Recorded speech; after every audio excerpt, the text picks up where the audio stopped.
आपल्या राशीनुसार तुळशी विवाहाला कोणते उपाय करायचे, त्याचे काय लाभ आहेत हे आपण आज बघणार आहोत. 12 राशींचे 12 उपाय आहेत. तुळशी विवाहाची सुरुवात 13 तारीख म्हणजे आजपासून होत आहे आणि 15 तारखेला समाप्ती आहे. तुळस ही आपल्या आरोग्यासाठी अतिशय उत्कृष्ट आणि खूप फायदेमंद अशी वनस्पती आहे. तुम्हाला सगळ्यांना माहिती आहे, तुळस ही विष्णुप्रिय आहे, हरिप्रिय आहे असंही म्हटलं जातं. त्याचबरोबर तुळस अर्पण केल्याशिवाय विष्णूंची पूजासुद्धा व्यर्थ आहे असं सांगितलेलं आहे. यावेळेस 12 नोव्हेंबर रोजी कार्तिक एकादशी झाली काल, तर 13 नोव्हेंबरला प्रारंभ आणि 15 नोव्हेंबरला तुळशी विवाह समाप्ती आहे.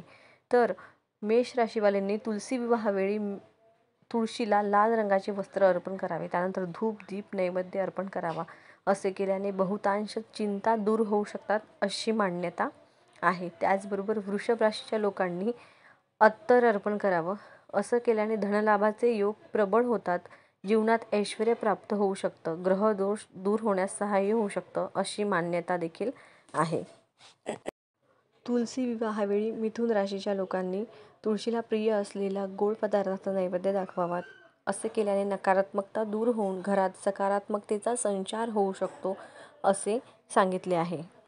त्याचबरोबर कर्क राशीच्या लोकांनी तुळशीसमोर तुपाचा दिवा लावावा. असे केल्याने कुंडलीतील चंद्रदोष दूर होण्यास मदत होते, तसेच मानसिक शांतता आणि प्रसन्नता लाभेल अशी मान्यता सांगितलेली आहे.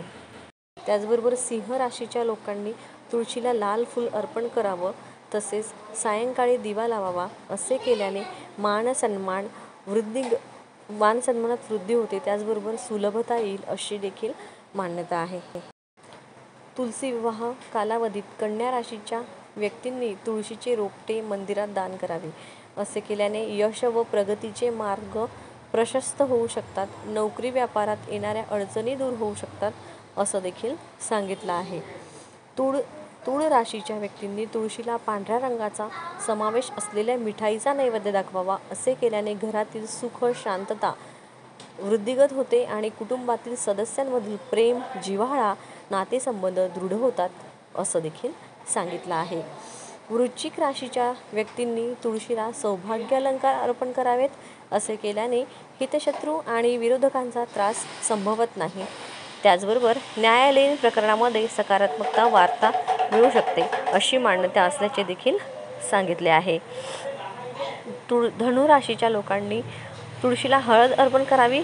असे केल्याने मंगल कार्यात येणारी विघ्ने दूर होऊ शकतील, तसेच कौटुंबिक वातावरण देखील आनंदी राहील, उत्साही राहील, सकारात्मकता राहू शकेल अशी देखील मान्यता आहे. तुळशी विवाहाच्या वेळी मकर राशीच्या व्यक्तींनी तुळशीचे स्वतःच्या हाताने कन्यादान करावे.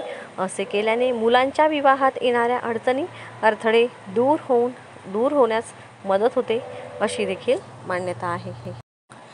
तुळशी विवाह कालावधीत कुंभ राशीच्या व्यक्तींनी गरजू व्यक्तींना दान द्यावे, तसेच तुळशीचे रोपटेही दान म्हणून द्यावे.